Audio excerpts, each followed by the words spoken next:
안녕하세요 여러분. 국어를 보다 국어 강사 오수철입니다. 여러분과 함께 오늘은 보들레르의 현대 회화론과 마네라는 예술 분야를 내용 위주로 감상해 볼 겁니다. 그리고 참고로 이런 회화에 관한 예술 부분은 함께 공부해야 될 것들이 있죠. 그래서 주제통합 두 번째 하고 연결될 수 있는 내용이니까 복습을 같이 해주시면 좋겠습니다. 자, 그럼 내용 연구 한번 들어가 볼까요? 자, 근데 들어가기 전에 늘상 말씀드리죠. 내용을 볼 때는 독서에서는 두 가지 축이 있다. 반드시 생각해야 되는 두 가지 축. 첫 번째는 공간축, 두 번째는 시간축. 그리고 후, 즉 여기 나와 있는 학자나 예술가들의 그룹을 자신들이 중요하게 생각하는 것이 무엇인가에 따라 분류할 수 있어야 됩니다. 아셨죠? 자, 그거 이제 한번 봅시다. 첫 번째 지시문 갑니다. 자, 시인으로 유명한 보들레르라는 사람이 주인공이네요. 보들레르. 자, 당대 아직은 언제인지 몰라요. 주류였던 아카데미 미술에 맞서 외로운 싸움을 벌이던 프랑스 공간 나왔습니다. 프랑스 낭만주의 화가 들라크루아의 지지자였답니다. 자, 그럼 여러분 여기다 구도를 한번 그려볼까요? 일단은 공간은 어디냐면 프랑스입니다. 시간은 아마도 지금은 아니고 옛날이겠죠. 뭐 18세기, 19세기라고 쳐봅시다. 정확한 내용은 나오지 않았으니까. 자, 근데 어쨌든 이제 후를 봅시다. 후를 보게 되면 여기 누가 나오냐면 바로 들라크루아. 자, 그리고 그와 맞선 것들이 누구냐면 아카데미 미술이죠.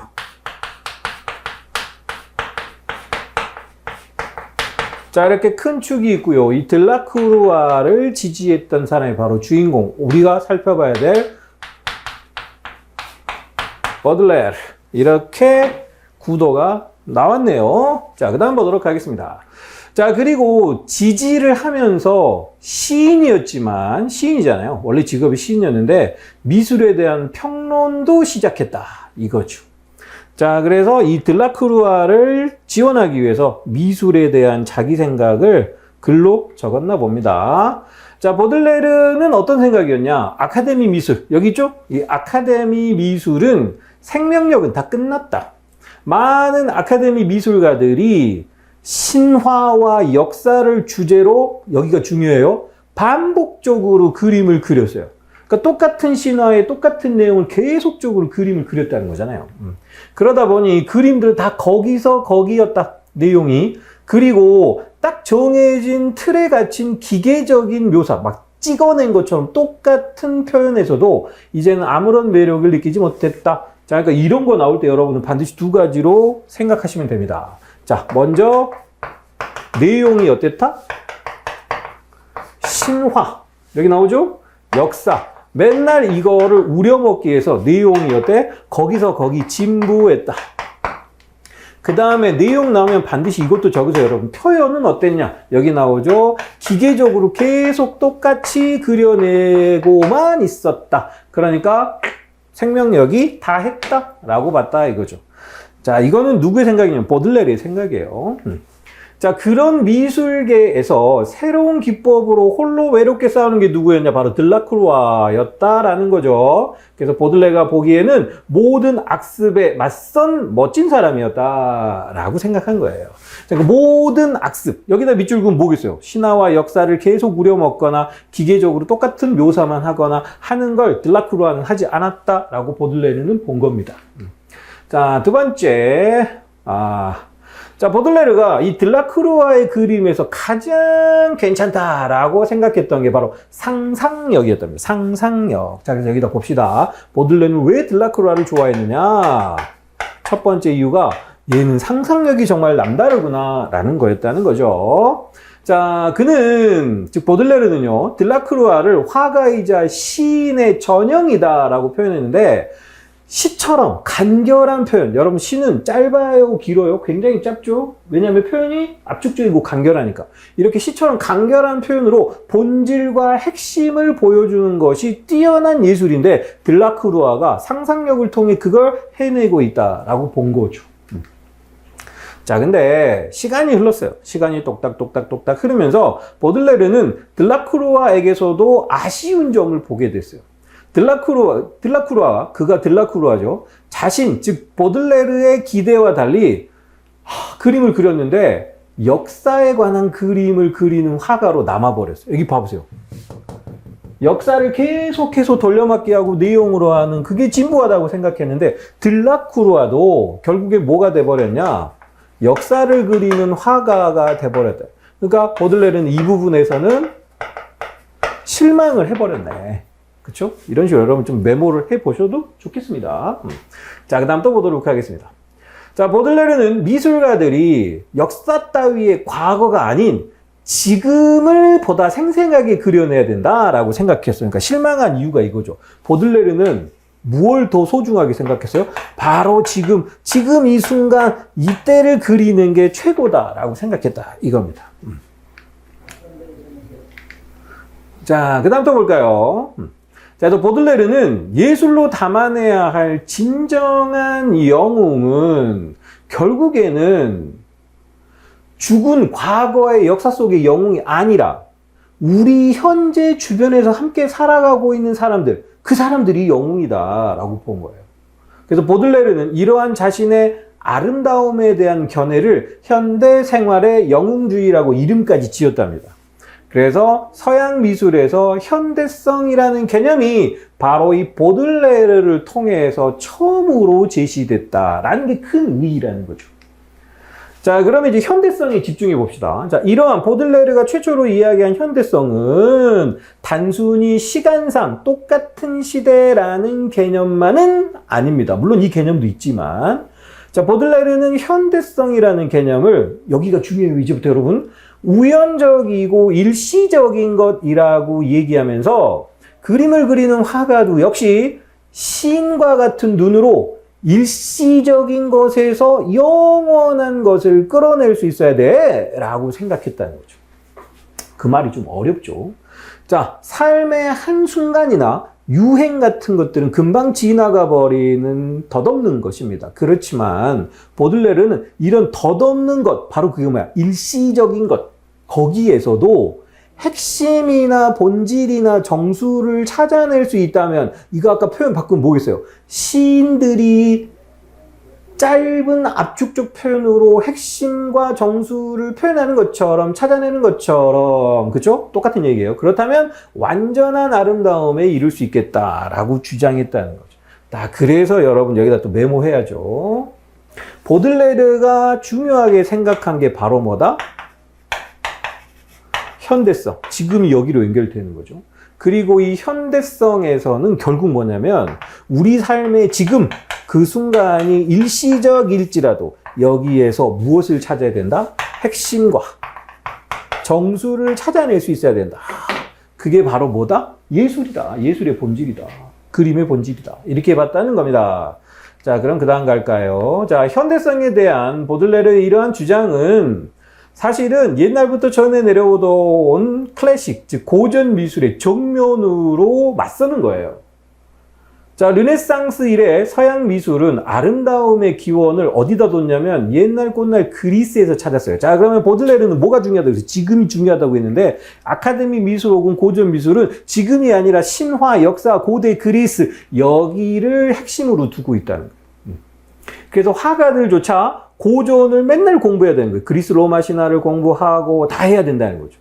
그리고 그걸 알고 그 내용을 바탕으로 철학적인 숭고함 따위를 표현할 수 있는 화가가 좋은 화가야 라고 불렸다는 거예요. 자, 그리고 시간이 좀 지나서 바로크 시대가 됐고 그 이후에 또 북쪽 유럽을 중심으로 일상의 다양한 순간을 그린 그림들도 등장하긴 했어요. 근데 이런 그림은 고전을 다룬 역사 제재의 그림에 비해서 야, 수준이 낮은 거 아니야? 라고 유럽에서는 분류해버렸답니다. 그러니까 한마디로 얘기하면 이 아카데미 미술이 주류가 돼서 새로운 바로크 시대 이후 북유럽에서 등장했던 이런 조류를 그냥 묻어버린 거죠. 자, 이런 분위기에서, 즉 얘네들이 짝 먹는 분위기에 등장한 보들레르의 현대성, 이 현대성의 개념은 여태까지 클래식한 아카데미 미술의 빠져있던 사람들의 생각의 틀을 깨버리는 혁명적인 거였다. 혁명적인 거. 자, 이러한 현대성의 개념, 즉 혁명적인 현대성의 개념은 주제, 즉 내용의 측면에서 그 후대의 인상주의라는 화가들의 집단이 이룬 혁신, 뭔가 새로운 시도나 도전하고도 관련이 된답니다. 그래서 보들레르는요, 고전 속의 위대한 이야기도 그 일이 벌어지던 그때 당시로 가면 현재의 한순간에 불과했다라고 이야기하면서 자신들이 살아가는 순간, 바로 이 순간 역시 오래도록 기억될 위대한 역사의 순간일 수 있지 않니? 라고 얘기한 거예요. 이에 따라 이 보들레르의 생각을 따랐던 인상주의 예술가들은 바로 아까 얘기한 거 있죠? 시인의 눈으로. 그래서 짧은 순간을 아주 본질과 핵심을 찾아내서 그 주변에 숨겨진 영원한 아름다움을 포착하고 싶어 했고, 걔네들이 바로 인상주의 화가다 이거죠. 자, 보들레르의 평론은 새로운 미술을 추구하는 화가들, 누구겠어요? 인상파 화가들이겠죠. 등대와 같은 존재였답니다. 그 중에서도 인상파 화가 중에 아주 유명한 마네라는 분이죠. 이 마네라는 사람도 보들레르를 진심으로 존경했대요. 그래서 마네는 과격하리만큼 혁신적인 화가로 우리가 알고 있지만, 여기서부터가 또 중요합니다. 여기. 아주 혁신적이고 파격적인 화가냐? 그렇게 알고 있지만 여기 보게 되면 나옵니다. 전통을 거부하거나 무시한 사람 아니었다. 자, 마네는 19세기 중반 파리 살롱전에 풀밭 위의 점심 식사라는 작품을 출품했어요. 이 그림은 시민 계급인 부르주아들이 피크닉을 즐기는 하루의 모습을 담고 있는데, 사실 뭐 그때까지 쭉 화단에서 주로 통용됐던 원근법 맞지 않아요. 붓질도 곱지 않아. 그래서 여기 아카데미 미술에서 요구하는 규범을 하나도 지키지 못했다라는 가혹한 평가를 받았어요. 더구나 남자들과 함께 있는 여인의 사실적인 누드, 이거는 야, 너무 비도덕적이지 않냐? 어떻게 누드를 쓸 수가 있냐? 라고 비난까지 받았답니다. 자, 실제로 이 작품에서 강가에 목욕하는 여인은 화면 전경의 3명의 인물과 너무 가까워서 원근감이 없었답니다.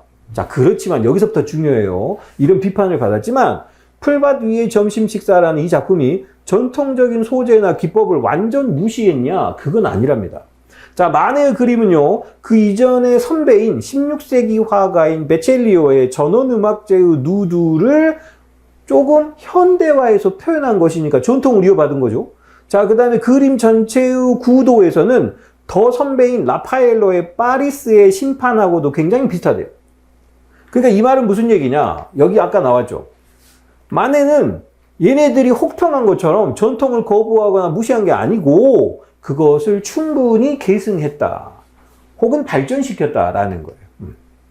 자, 그래서 보시죠. 자, 마네는 그런 바탕에서 전원음악제와 같이 상상 속의 여신을 그리는 게 아니라 여기가 다르죠. 현실 속에 진짜 존재하는 여인을 그림으로써 보들레르의 이론, 뭐겠어요? 보들레르의 이론, 현대성, 그쵸? 현실이 중요해 라는 것을 실천해낸 거다. 그러니까 전통을 존중하면서도 보들레르의 현대성을 실천해낸 사람이 누구다? 마네다 라고 여러분 정리하시면 되겠죠. 자, 그래서 마네의 작품 경향은 또 다른 작품인 튠르리 공원의 음악회에서도 나타납니다. 자, 이 그림의 왼쪽 끝, 자, 왼쪽 끝 이렇게 봐야 되겠죠. 왼쪽 끝이면 이쪽이겠죠.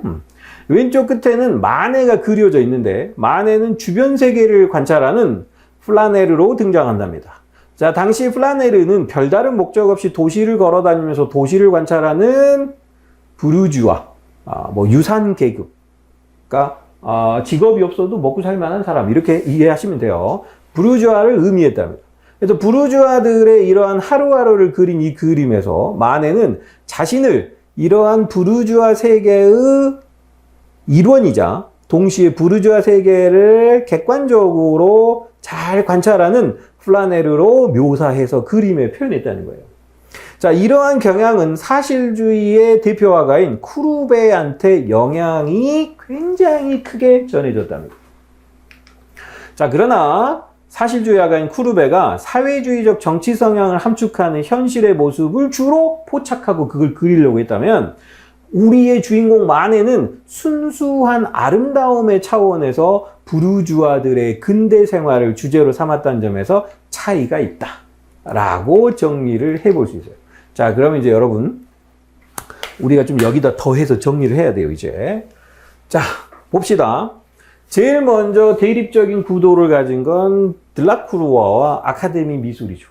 이 들라크루아와 아카데미 미술은 결국에는 내용과 표현 면에서 얘네들은 신화와 역사 따위의 과거에 집착해서 진부한 내용을 계속 그리면서 기계적으로 똑같은 묘사만 했기 때문에 들라크루아가 상상력을 통해서 여러 가지를 깨부수고 표현했던 것하고 반대가 됐어요. 그래서 보들레르는 글을 지원하는 의미에서 미술 평론을 썼지만 이 사람도 사실은 큰 틀에서는 벗어나지 못했어요. 그래서 보들레르는 아깝다 하면서도 현대성이라는 개념을 통해서 진짜 미술이라면 이래야 돼 라고 미술의 핵심 개념을 얘기했는데 그 미술의 핵심 개념은 바로 뭐냐? 과거가 아니라 지금을 소중하게 생각하고 지금에 지나가는 한순간 거기에서 영원성을 포착해라. 핵심과 정수를 포착해라 라는 거였죠. 그쵸? 자, 그래서 이것이 누구에게 영향을 줬는가? 자, 여기로 이제 쭉 가봅시다. 바로 인상파 화가들에게 영향을 줬죠. 그 중에서도 누구? 누구였죠? 마네. 그치? 자, 마네에게 영향을 줬습니다.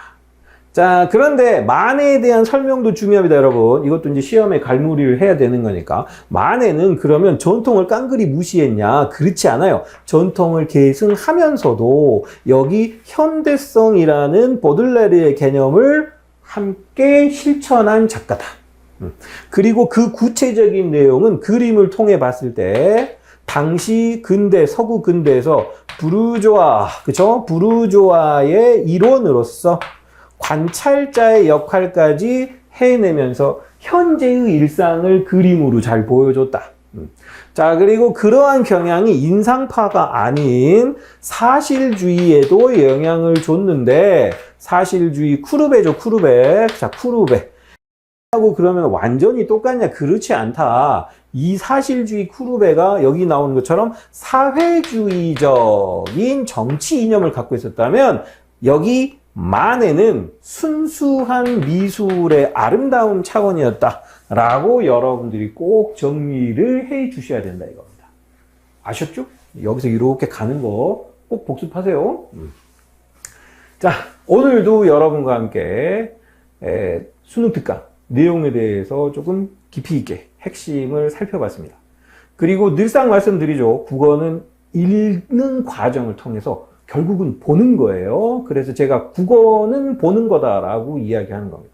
그리고 볼 때는 과학기술은 실제로 그 과정이나 대상을 볼 수 있고 예술이나 인문은 이런 식으로 구도를 볼 수 있고 구조를 그릴 수 있고 라는 걸 명심하시면서 반드시 여러분이 구조를 그리고 그 구조를 머릿속에 담는 그런 훈련과 반복 복습을 해 주시기를 바랍니다, 여러분. 자, 오늘도 고생하셨습니다. 국어를 보다. 오늘은 여기까지입니다. 감사합니다.